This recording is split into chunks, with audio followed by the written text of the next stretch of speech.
This program is designed to provide general information with regards to the subject matters covered. This information is given with the understanding that neither the hosts, guests, sponsors, or station are engaged in rendering any specific and personal, medical, financial, legal, counseling, professional service, or any advice. You should seek the services of competent professionals before applying or trying any suggested ideas.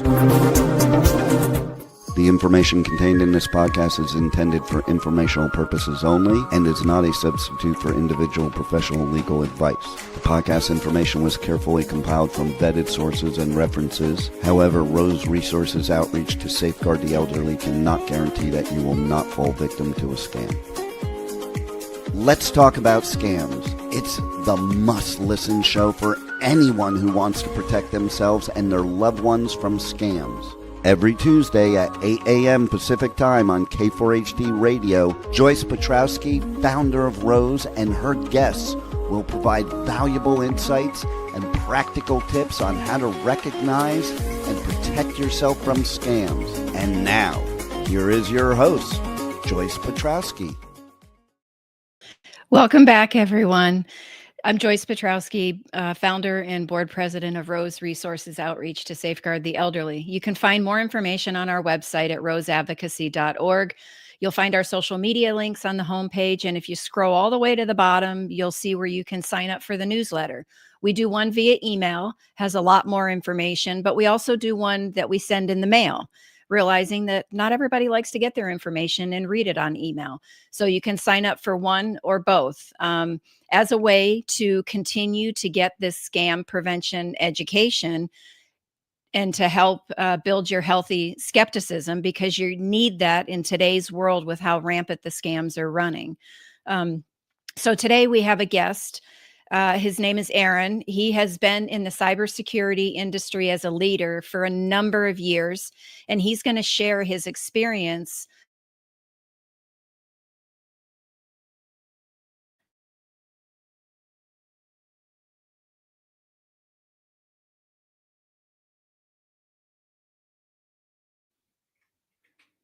Uh-oh.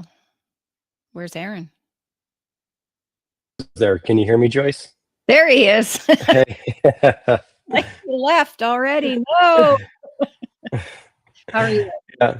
Good. Thanks for having me. I appreciate it. Yeah. So when I introduced you, I mentioned that you've been a leader in cybersecurity for a number of years, but you're here to share your experience with one of your loved ones being a scam victim, and how it's affected your relationship, your family, and all of that. So let's start with just giving whatever you feel comfortable with, the background on the scam and your loved one.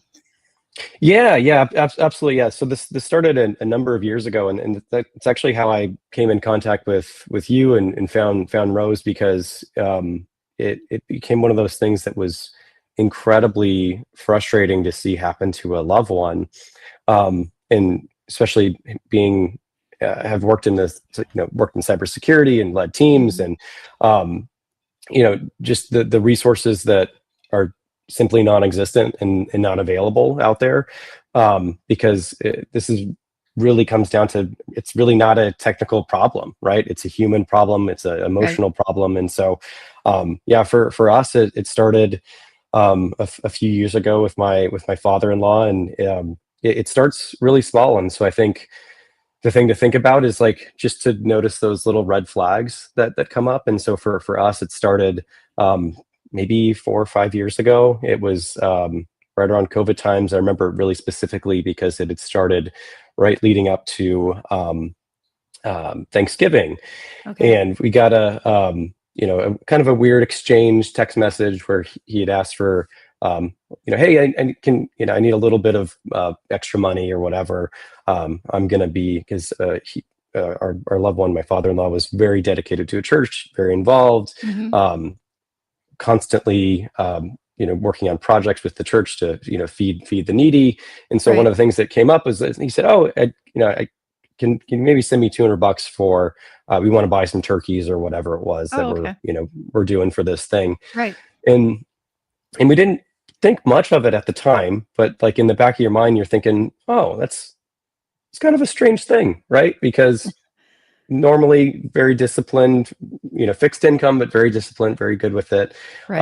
And thinking back, you start to think like that should have been a bigger red flag to pick up on. So, noticing something like that was out of the norm, was was a red flag that we probably should have picked up on at that time Ah. and drilled to in a little bit more.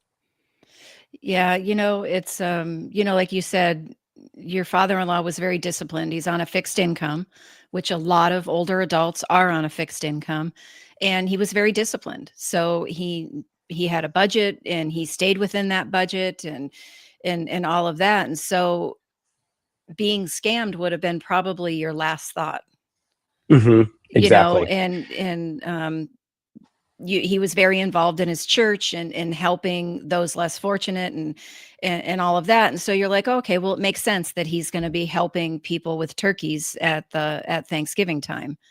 Um, Yeah. was Yeah. there Absolutely. another, after that, was there something that made you start to want to dive into it deeper? Yeah, yeah. So I think, and I think this happens to far too many people, and it happened a lot with, as folks became a little bit more isolated with the pandemic, and so that everyone challenged with that. Right. And one of the catalysts that really kind of accelerated our awareness and concerns with what was going on was his wife had passed away, and so we were. Yeah, you know, talking with him more regularly and kind of getting a sense of it. And then the thing that kind of came out of it was, oh, hey, I have this, I'm gonna, I have this new girlfriend or wife or whatever it is, that's gonna come, move in with me, right? And so that was really the start of the romance scam side of things, Ah, okay. where because and it didn't necessarily surprise us that he was um, very dedicated to his church and companionship and all those things, and we thought, oh, it's quick, but like, okay, let's learn more about it. And then Right.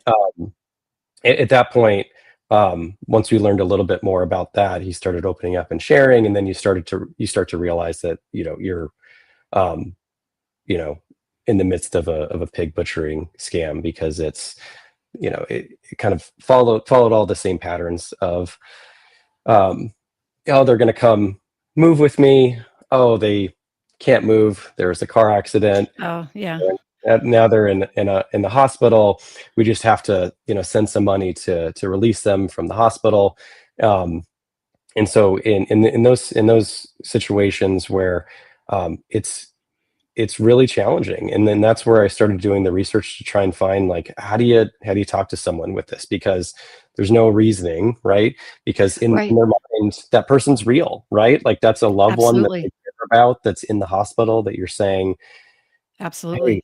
that's not a real thing, right? And the thing that we always tried to be delicate about was not to upset or push away, and just kind of lead Mhm. with some empathy, because Right. the second that you take a hardline stance, and my wife is way more empathetic than me and better than it. So, I am more direct in a lot of those senses, but the second that you go direct and you say this is not real, this is bad, you risk the chance of getting shut out, right? And so you Right. see that all the time across these instances where people isolate themselves from their family because they Mhm. are so ingrained with their scammer that's just Right. grooming them constantly, right? Exactly, right? So, I mean, did he ever come out and say, like, how long he had been engaging in conversation and relationship with this person? Because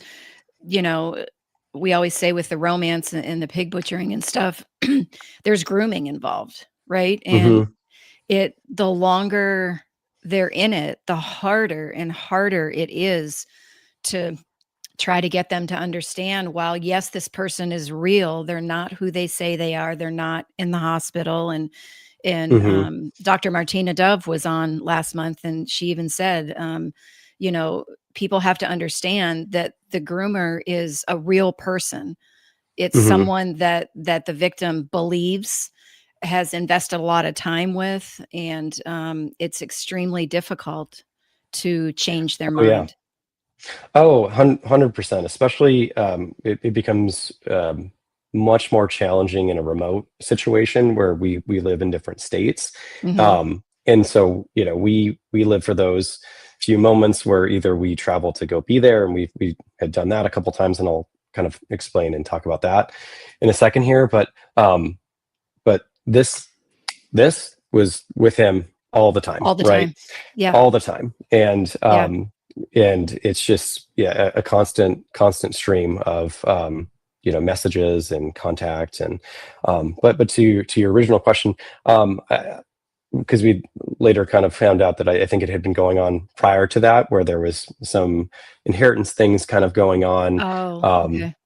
that had led up prior to that, of like, because he had, um right around that same time with the Excuse me. romance scam situation.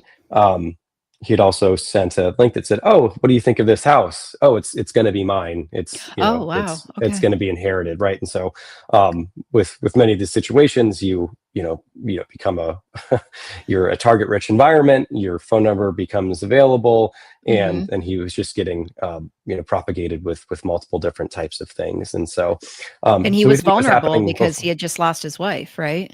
Exactly. And Yeah. we think it started kind of leading up to that, prior to that, but then just had, exponentially gone up after that. And so, yeah, and then it got to the point after kind of those conversations, the Thanksgiving thing, the the inheritance house situation, the romance scam, and the hospital thing. And then it finally reached to the point. It was like June or July, where we got the phone call that, "Hey, actually, I'm gonna lose my home." Right. So he'd owned his home outright, Oh, um, but the land fees and the homeowners association, things like that, had gotten to the point where that wasn't being paid for multiple oh, months on okay.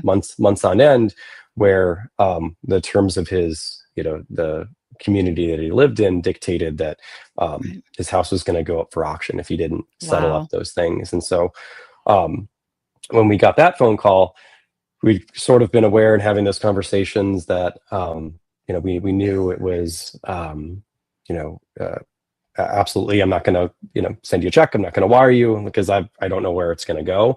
Yeah. So we got in the car, drove, and went there in person to, physically, we physically hand delivered it to the correct agency, Right. right? That was, Right. that was responsible for the thing. Because at that point, then, I'm a very much, trust but verify, but still not Right. trust anyone, right? Right. And so Verify then in those, trust. yeah, exactly. And so we'd gone through the paperwork and talked to the company that operated the community there. And so Hmm. went in person and paid it. And then that's where we spent a few days and really learned the extent of what had been going on, and really tried to work with a path forward of setting the budget, ending the communications, and thought we were in a good place. And then the second that we left, it was back to a store to pick up a gift card. And at that point, we had, um, you know, set up a power of attorney, and it gotten to the point where we, um, uh, got on access to the bank account and those kind of things. His account was riddled with red flags. Like that weekend, we were out there and talked to his bank, because there had been multiple instances where his bank was trying to do the right thing. Right. He'd try and withdraw cash, and so he had gotten to the point where, the controls that banking entity had put on his account dictated that, like, he wasn't allowed to use an ATM, right? Like they would Oh. say, if you want cash, you have to come inside Oh, wow. and Okay. and put it on there. And so then those are really good things, right? That financial institution was doing. But at the end of the day, if he comes in and says, "I need to take $20 out of my bank account," like are Right. gonna They can let only them. stall it for so long to ask questions and to try to get, but, I've talked to so many people, and I'm sure your father-in-law did this too, is, that they would lie because Mhm. they were already emotionally drawn in. So, and the scammer they're anticipating these questions that are being asked, and they're giving them the responses. Mhm. Yep, absolutely. Yeah, and it's a challenging, heartbreaking situation because when you see it up close like that, it really is, um, like a drug addict, right? It's Right. someone that has a physical dependency or Yep. a drug Emotional addiction where dependency, all of that. exactly, and there's no amount of logic and reason that's gonna shake someone out of that, and so, and then when we were there in person, that's where we realized that just the amount of times his phone was it's just going off constantly, right? It's Wow. just ping after ping after ping after ping. Um, of just people asking for things. It's just a continuous cycle where um and that's where it becomes really challenging for people, especially in a remote situation, is that it really comes down to relationships and trust, and Mhm. having a good enough relationship with transparency around what's going on in your life, who you're communicating with online. And it can become a real challenge if that foundational relationship isn't there. Right, yeah, and you mentioned COVID, that this started right before COVID. It just put everybody, I mean, if that was a whirlwind for scammers, right? Especially with the older adults. If they didn't have somebody that they lived with, a spouse, a partner, family, whoever it was, they were isolated, right? You couldn't go out and play cards, you couldn't go play golf, you couldn't do any of this, everything was shut down, and that's a perfect storm, right? And then Yep. having the vulnerabilities of, your the world being so much different now than it was when, and I'm gonna say we because I'm in that category. Um, I just turned 60, so I'm in that older adult category. How we grew up, it's totally different, right? And I find myself today, just meeting somebody and they're really nice and this and that, and I start to talk, and I'm thinking to myself, wait a minute, Joyce, you don't know this person, right? And Yeah. but Yep. it's kind of ingrained in you, right? That everybody's out for your best interest. You don't hang up on people. You don't question authority, and you're always there to help. So, Hmm. yeah, Yep. it's crazy, but yeah. So, Yeah.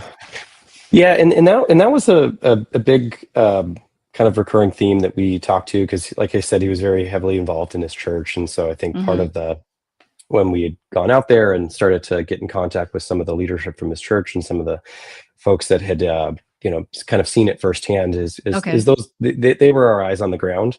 hmm And we got to a point where we were really thankful that folks like that were near him, close with him in his community, were able to kind of provide us information and tell us what was really going on, and that was super helpful. But a big thing that we talked a lot about with many of those folks was like, was this is it just a stubborn thing? Is it part of a generational thing? Is it, I don't want to ask for help? But like, I think it really becomes something much bigger than that. Like, I think yeah, absolutely generational, um, and cultural norms do feed hmm into it. But I think it becomes a physical or mental dependency, yeah, and then not letting go of that belief, because with as it went on a little bit later, and we started to learn about some of the other kind of inheritance scams that he was going in. I mean, you're talking about exorbitant amounts of money, right? Tens of billions of dollars that he said are wow, going to be coming to him, right, and then you start to um, you know you still can't have a logical conversation about it, right? Because you can't say, oh, the you're going to inherit the GDP of a sovereign nation, right? Like, there's right. no logical reason to think Right, that think just about doesn't that. make sense, right? But Hmm. you and I are sitting here in our rational frame of mind thinking of it. He's knee deep in his emotions with Was it the same person that was contacting him all the time, or Yeah, were they we like don't. friends of the scammer? I say friends in quotes because they're I all mean, scams. potentially, but yeah, potentially he was on different, lots of different chat apps, right? So like, Telegram, WhatsApp, all of the various different apps. Yeah, definitely using a lot of the different money apps. So Cash App, PayPal, um, some of the Zelle, some of those other ones, and I think. Yeah, some of those are better than others, right? As far as Right, like the controls that they right. They take have in better place, and security. yeah, red flags that come up, and like, yeah, even with myself when I use Zelle, right? Like a transaction that I had never done with someone before kind of got flagged. I'm like, okay, that's a That's good. good thing. Right. Um, but I think that's the other thing too, is like once he got to the point where, hey, money's tight. I don't have the money to go get another $50 gift card or $100 gift card or whatever. And that's where we started noticing, like, hey, you know, there's a stack of, like, and he showed us, there's like a stack of, you know, 25 different Cash App debit cards that had come in. Oh, Like, oh, I wow. have all these different Cash App cards. And so it got to the point where he was moving there's instances where, and this is a common thing, right, where maybe that victim has become, the well has run dry, right, Hmm. that it's the resource has been exhausted, but there's still some type of use for the scammers, where they're then saying, all right, well, fine, I'm going to send you this money, it's going to go to this, and then I need you to go send it over here, right. Wow. So um, the money and mules. so exactly, right. Yeah. And even physical, right? Like, we've heard that time and time again, of like, hey, there's a package coming, right? Right. You're Yeah. gonna pick it up, and then you're gonna deliver it to this place. Yes. And they become, um, not only a victim, but then another part of the scam itself against others. Right, because that's illegal, right? And Hmm.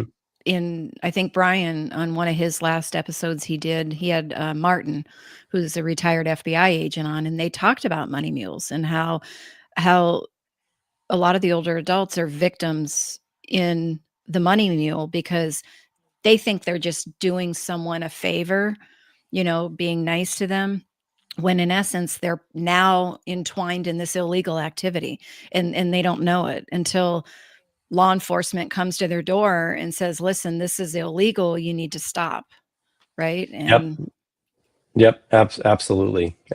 Yeah. And yeah, it's a challenging situation, and I guess to, the path that we followed with him, got to the point where, maybe a year or so afterwards, after this kind of continued, we, helped to save the house the first time, and got to the point where it happened again, where the bills weren't being paid. Hey, I'm going to yeah. lose my home, Oh, geez. um, and that's where you have to make a really difficult decision to say, we're going to treat this like a drug addict, right? Like, Hmm. we we love you, we can help you, we can support you, but like, not under the same constraints that we're operating in, because we're just, we're repeating the same Right. cycle. And so, and ultimately with that situation, he did end up, just losing everything, right. And so um to this day, that he's, you know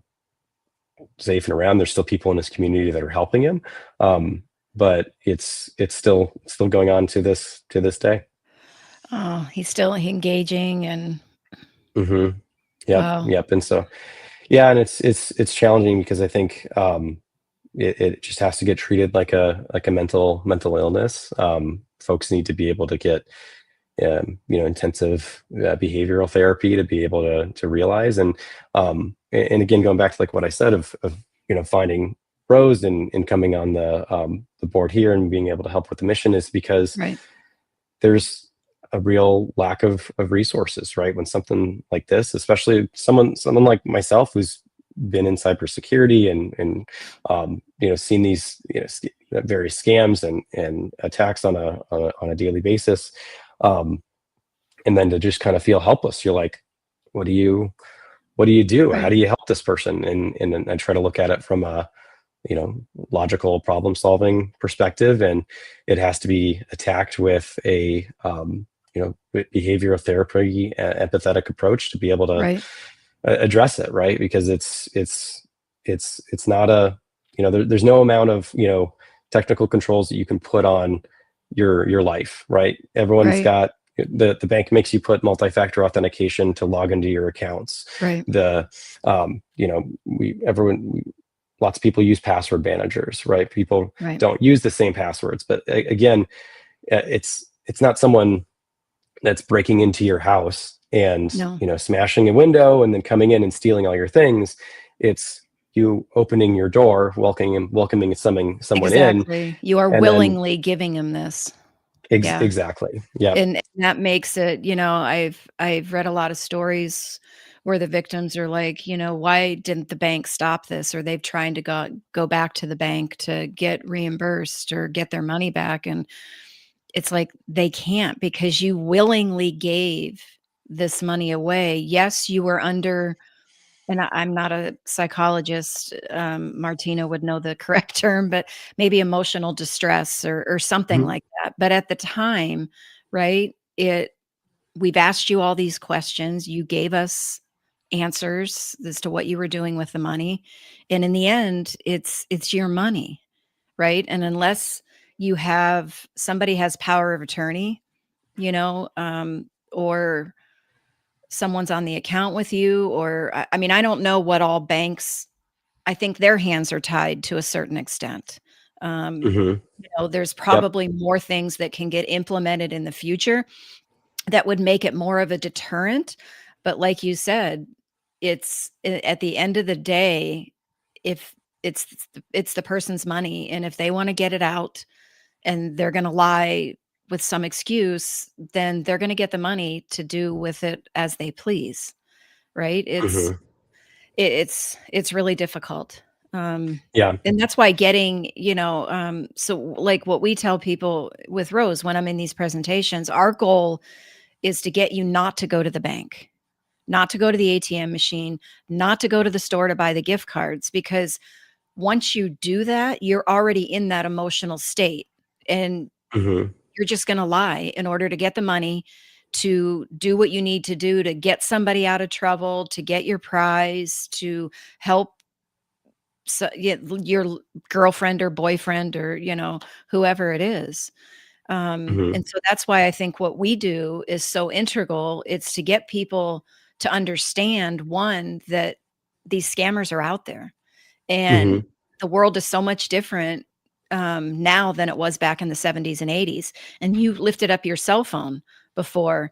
We tell people, listen, this is not just a phone. If Mhm. this is connected to the internet, it's a mobile computer, and you have to treat it as such. Mhm. With the antivirus, anti-malware, and you have to know that your number's out there. It's out there. Scammers know your phone number, and they're very good at what they do. And so engaging with them, you have a short window to stop it before you are Mhm.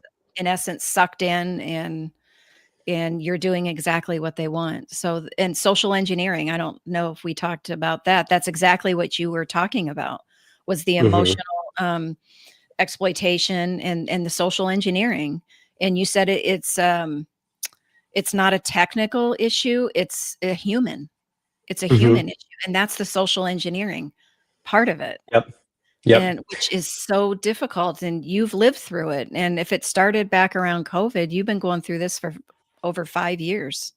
Yeah. Yeah. And I think, and as you were saying this, I was kind of starting to think about it. And is anyone else out there that's dealing with this, or going through it with a loved one?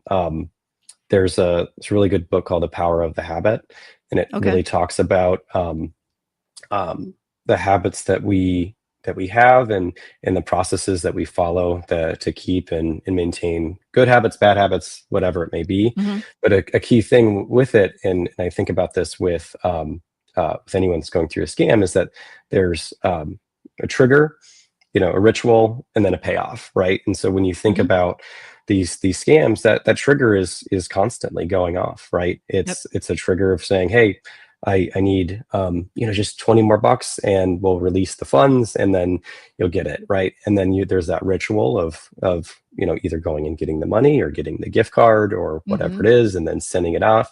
And the scary part is that payoff is the hopefulness, right? Is the payoff is Right. is almost part of that ritual of like, oh gosh, I did it.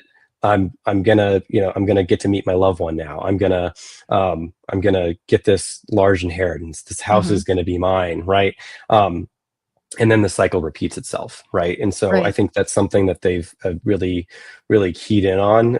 They being the scammers, of like just that psychological loop of just the human condition of a habit of saying, trigger, ritual, payoff, and then the scam victims are in this perpetual hamster wheel. Wow.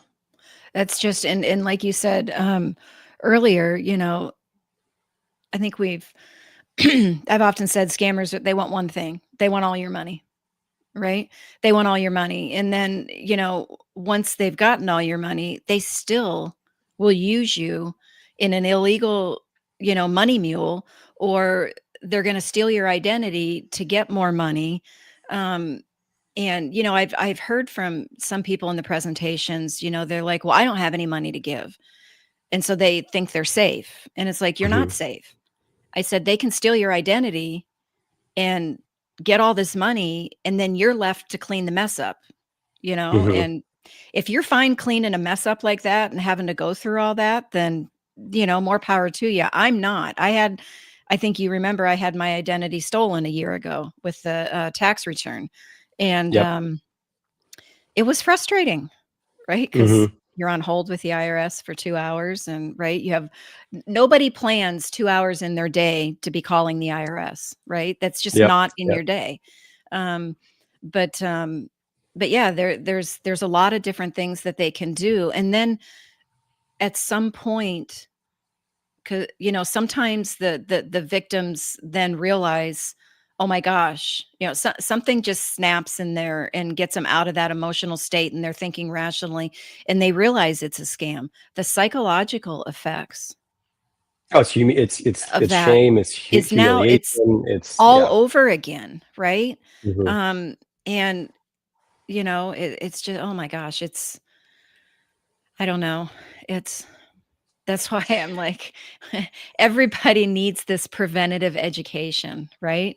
They Yep. need to they don't have to understand every single scam, because, we would always be behind the 8 ball, because it's so lucrative for the scammers. They are constantly coming up with new ways to exploit Hmm. people and take your money. But I think that anatomy of a scam we did was phenomenal, right? Hmm. And people understand the contact part of it. They can understand all 3 parts of it, but if they can cut it off at the contact, they are Hmm. gonna just have such a healthy, more fulfilling, life. Yeah, but getting people it's one thing said, but getting people to understand why this is needed is difficult. Yeah. Because I hear, "Oh, well, my grandparents or my parents, they still have their cognitive, abilities. They're fine, or they're really smart. They're not going to fall victim." And I don't mean to be crass, but I'm like, until they do, Yeah. because they're Yeah. human. And it's only going to get more challenging for all of us, right? Because Right. With artificial the intelligence. it's exactly where I'm going with it, right? Yeah. Like with the rise of artificial intelligence and the rise of the use of AI, and something as simple like phishing, right? And you think, oh Right. yeah, it'll send more. You can, maybe scammers can send more phishing emails. Maybe scammers can send better phishing emails. But when you think about the rise of cybercrime and data breaches, Mhm. you compare that with add that with the use of AI, and you think like if your inbox were to be breached, right? Right. Um, all of your sent emails contain your voice, your tone, how you Mhm. communicate. All of that can be taken and put into an AI model, and we can have a joy spot, right? Yeah. And then that joy spot can write any phishing email in your voice, in your tone, Yep. just as good as you could, right? And Right. that's the kind of things that are concerning, is that because we all laugh at the past phishing emails where things are misspelled, and Right. the tone is wrong, and maybe you can tell that maybe English isn't the first language, or there's just those little nuance things. AI completely changes all of that, right? Like there's Absolutely. all of that goes away. Those little Yep. little breadcrumb trails that maybe you're not talking to the same right person that you're talking to Right. completely go away. It's the same thing with videos, right? Like Hmm. you think about a legacy romance scam Hmm. where you're They dealing would with never want to stolen come on photos. video. Exactly, right? Right. And all of that is sort of negated now, right? Hmm. And that's the one of the scariest things about it. And I think it just kind of goes back to what you were saying, is that prevention awareness is it's one of those things where an upfront investment in prevention and awareness is better than any cure, right? Because Absolutely. once the act has occurred and the scam is already active, it's going to be infinitely harder to rectify that situation. Right. Right. And it's I think I don't know. I think there's a lot of people that in their subconscious, they think, well, that'll never happen to me. Or if they're, you know, um, at a independent living, community, they're like, oh, well, that'll never happen to our residents. And it's like, it probably already has. And if you're Yeah, it is, and thinking, it has. Yeah. right, and if you're thinking that'll never happen to me, you're now one of the more vulnerable ones because you're going into it thinking it'll never happen. You are now more at risk to falling victim. I mean, I had a friend of mine who is one of those Google experts, right? Never thought he'd fall victim to a scam. He fell victim and lost a couple $100. But he was like, he goes, I'm on the computer 24/7. I do this Google, right? And I'm like, you're human. You were excited to do the survey because you thought you were going to get this prize and you wanted that prize. It was something you were Mhm. going to go buy anyways. And now you're getting it at 80% off. So you're not even thinking, well, this doesn't make sense. This is too good to be true. Right. Mhm. Yeah. Yeah. So, And that's the age old adage, right? If it seems too good to be true, it probably is. And I think yeah. um, I think one of the things that maybe we could have done a better job with, or anyone could do a better job with, is just um, just enforcing the thought of like a trusted contact, right? Like Hmm.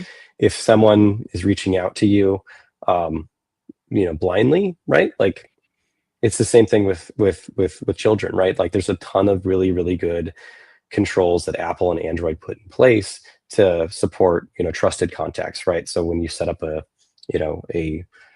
phone, watch, iPad, whatever for a child, you can set up the concept of trusted contacts, where in order for someone to be able to communicate with um, that minor, they have to be authorized. That has to go through an approval process. It has to be an email or phone number Hmm. that the parental guardian says, "Yep, absolutely, you can."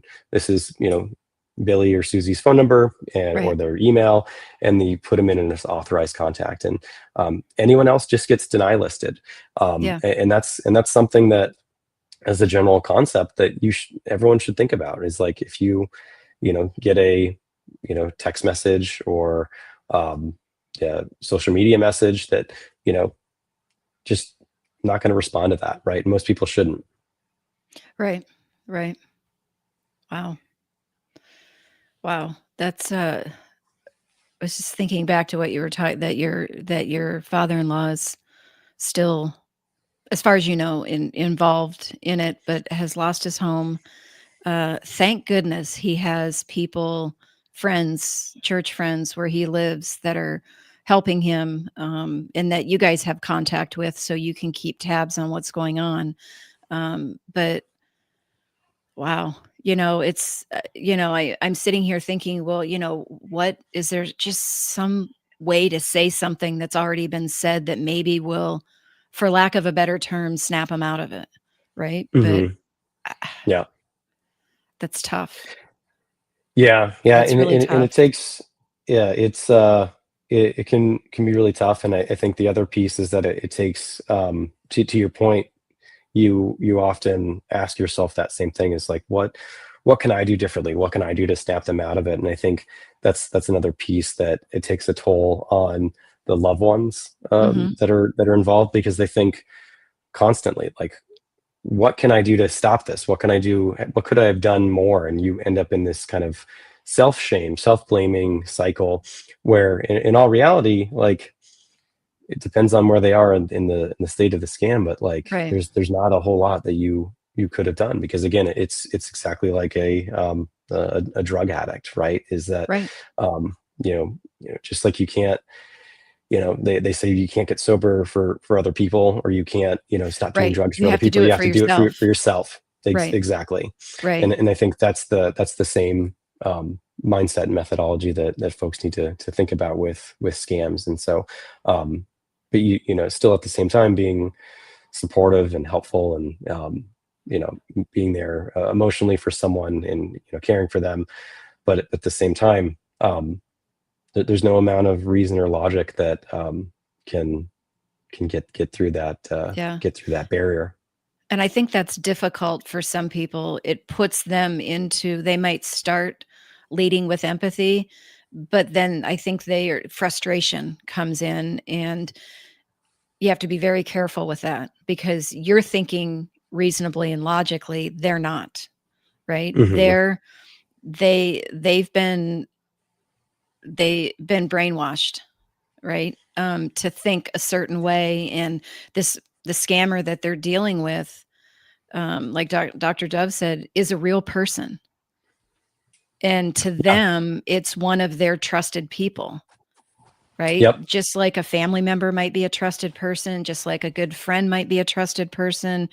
Um, the scammer is one of their trusted people. And um, although I hate to see, families have a rift between them, but I can also see where someone can get really frustrated with it. Yeah. Yeah, and then that's a totally normal feeling to have with it, because it is incredibly frustrating, right? Because we go back to the the logic and reason of it, and there is no logic and reason. Sometimes it's that trusted person, and that can be, it can be devastating to a family, right? Right. Because you see a loved one, and you think like, you know they're trusting this random person on Telegram Mhm. over me, right? Right, And that can yeah, be like emotionally devastating, and have really deep impacts for the rest of the family. And everyone deals with that differently, but it can be really emotionally challenging to see someone going through that. And then because then you like I said before, you start to kind of blame yourself, and you get concerned that, what could I have I done more? Why does this why is this loved one believing someone else yeah, over me? And it really goes back to the, you know this this phone is with them right, constantly. all and the and like I time. said, going back to when we were out there with them, just the amount of once you're in that cycle for scammers, and they have a victim on the line, they're going to do everything Absolutely, to keep them engaged, right? right. It's it's strong calls to action, strong hooks. Like, it's like I said, its phone was buzzing constantly, Constantly. um constantly. Right, they keep that constant contact. If they're not texting, they're calling, they're on, like, Telegram, WhatsApp, because those are, I know WhatsApp is encrypted, I'm assuming Telegram is as well. Those are those encrypted apps, which, part of our presentation is if you're sending personal, if that's the only way that you're sending personal information, those apps are encrypted, right, to be able to use those. But then again, just like this technology is out there for good for everybody, and artificial intelligence was brought out for good, right? And it's Mhm. available to scammers. And they doesn't take them long, but they figure out how to use it to their advantage. I think Bill had something a year or so ago, a slide that actually showed that cybercrime was like the third, when they list the industries that make the most money in the year, cybercrime was like number 3. Mhm. Oh, yeah. Yeah, makes total sense. And Yeah. Yeah, I mean, I think that's the other thing when you have these conversations with loved ones and you think, who am I communicating with and on what platforms, right? Because same thing, Facebook Messenger is end-to-end encrypted. Hmm. But then it comes down to who are you engaging with? How did they come into contact with you? And then why are you engaging with them, right? There's all of these different, encrypted messaging apps.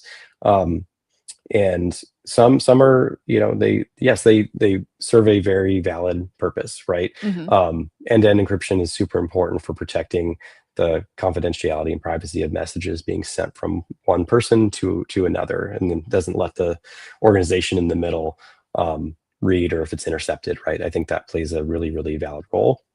um, but there's bad things that happen on these platforms. There's reasons why Yeah. criminals and cyber criminals and other types of criminals navigate to those types of platforms, because there's little social moderation that happens, little account validation that happens, and so yeah, if you get on that platform, you can be anyone. It's the same thing conversation I have with my kids, is that on online you can be anyone, right? I think Yeah. that's the conversation that has to start early, because it's a problem that plagues um, you know preteens and teens that are Hmm. getting their devices for the first time, and then that continues throughout their entire life cycle. And so I think that'll be one of the really interesting things to see happen, is this current generation of one of the first generations that has grown up kind of like a digital and AI native Right. generation that's growing up, of how the scammers will evolve over time,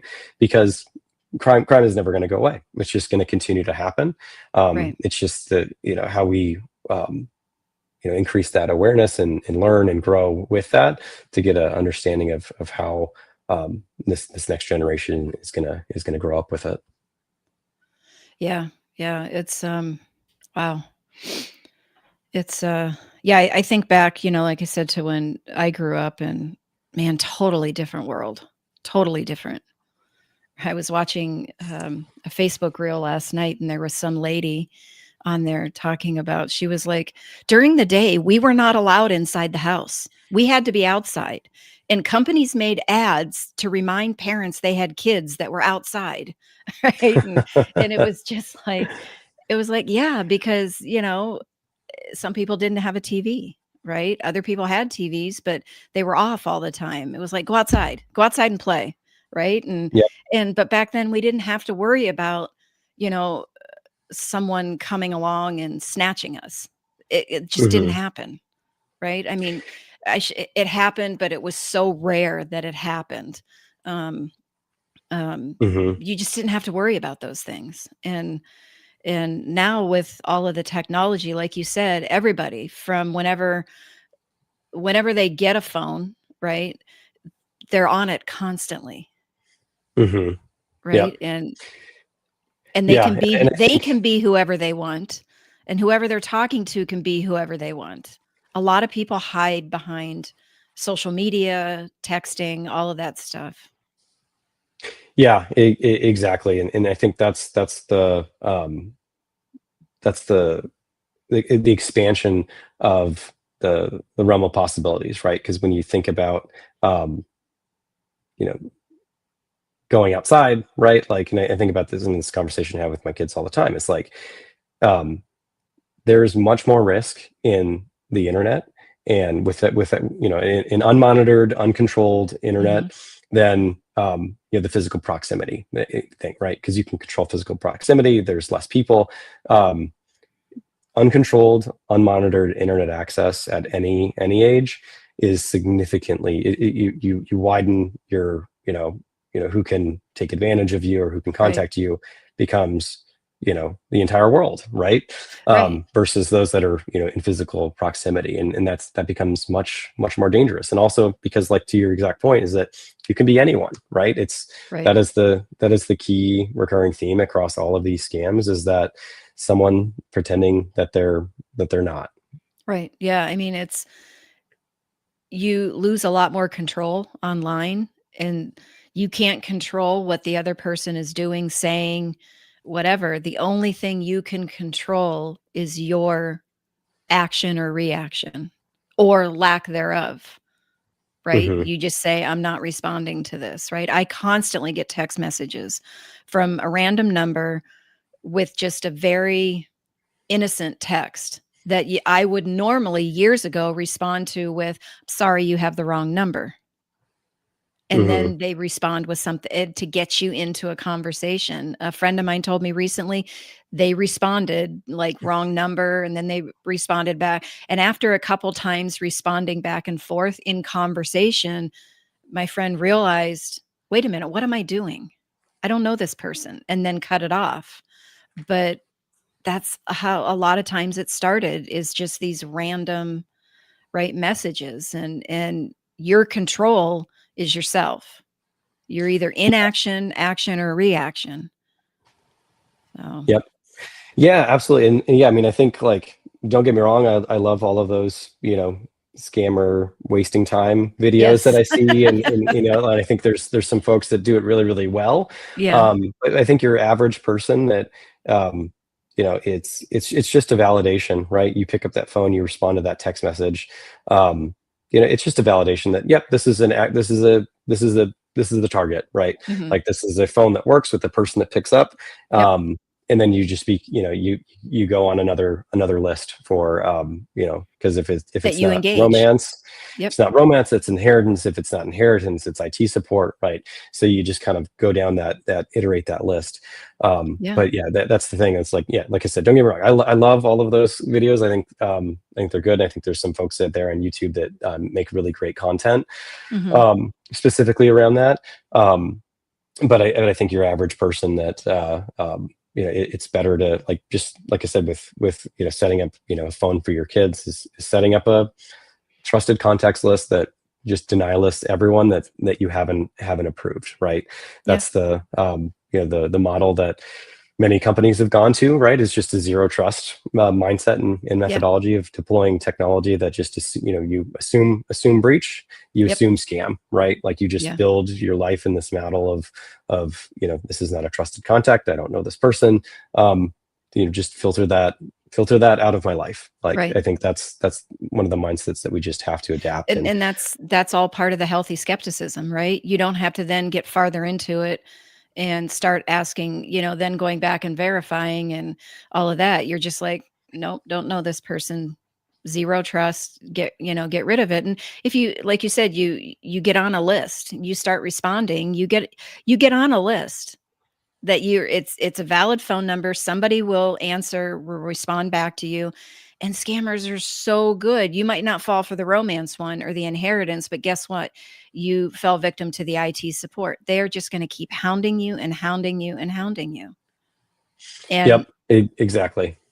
and they're going to get you at a time where you're not thinking clearly, and you're going to click, you're going to call a number, and you're just knee deep into the scam by that point. hmm Yeah, Yeah. and I think you hit on a really good one there, that folks should also be aware of if they're talking with their loved ones, or even for themselves. Is like, if there's that strong call to action, with that immediacy, that should be a red flag, right? That should Mhm. always be a red flag for anything. If they're saying, "Hey, I have you on the phone right now. You got to do this thing right now," Yeah. that is absolutely a red flag. And so, and you see this with, and then we talked about the use of AI and voice Mhm. modulators and videos and those things, and that'll continue to get worse, right? You hear about these horror Yep. stories of, hey, the kidnapping scams, right?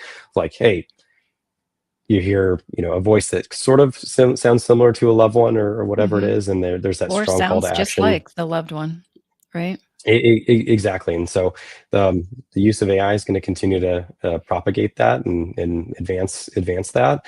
But understanding that strong call to action is a huge red flag. Yeah. Yeah. Well, I was just looking at the time. We are just a couple minutes out before Juan is going to get in the chat and go, you need to wrap it up.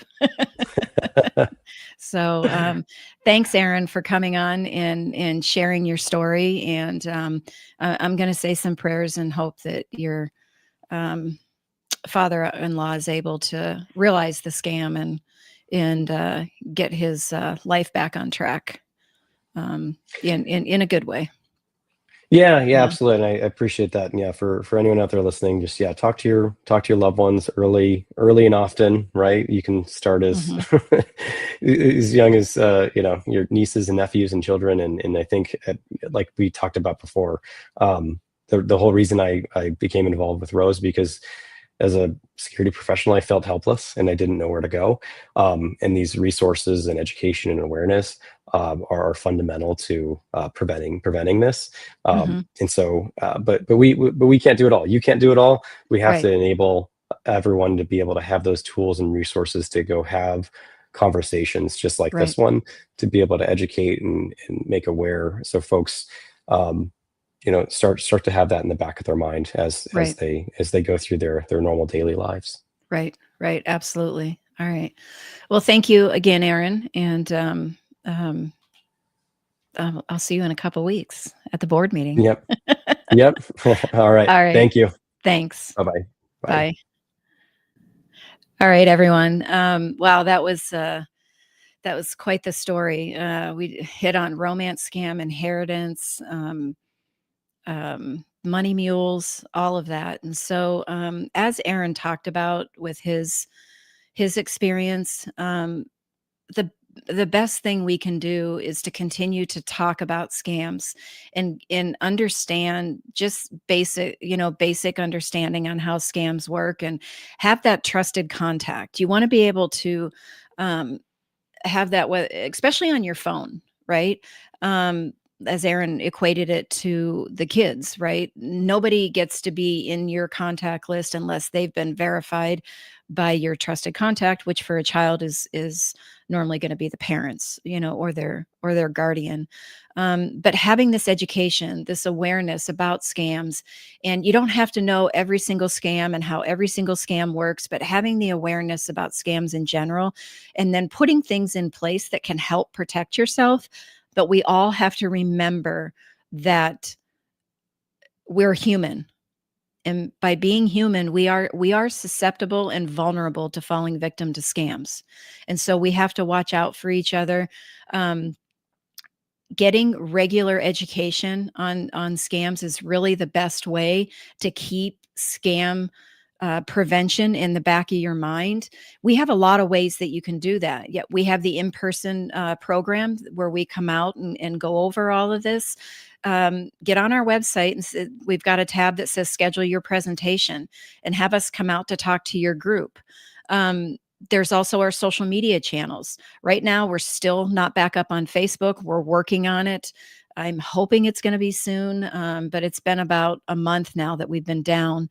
Um, but we are on LinkedIn, we're on Instagram, we're on YouTube. You can find all of these radio shows on YouTube. Um, and we also have the Let's Talk About Scams.com website. But you're on the homepage, roseadvocacy.org. Scroll down to the bottom. We have a mailed newsletter and we have an emailed newsletter. Emailed newsletter, you're going to get a Tuesday tip, 9:15 every Tuesday morning. You need to you get a tip and it just helps you keep that scam prevention in the back of your mind. All right. Time is way over. And so I need to go, and I look forward to seeing you guys next week. Well, that's all the knowledge for this episode. Tune in every Tuesday at 8 a.m. Pacific Time on K4HD Radio at k4hd.com as Joyce explores a variety of knowledge so you have the power to make scam protection your healthy habit. And until then, feel free to reach out to Joyce and let's talk about scams.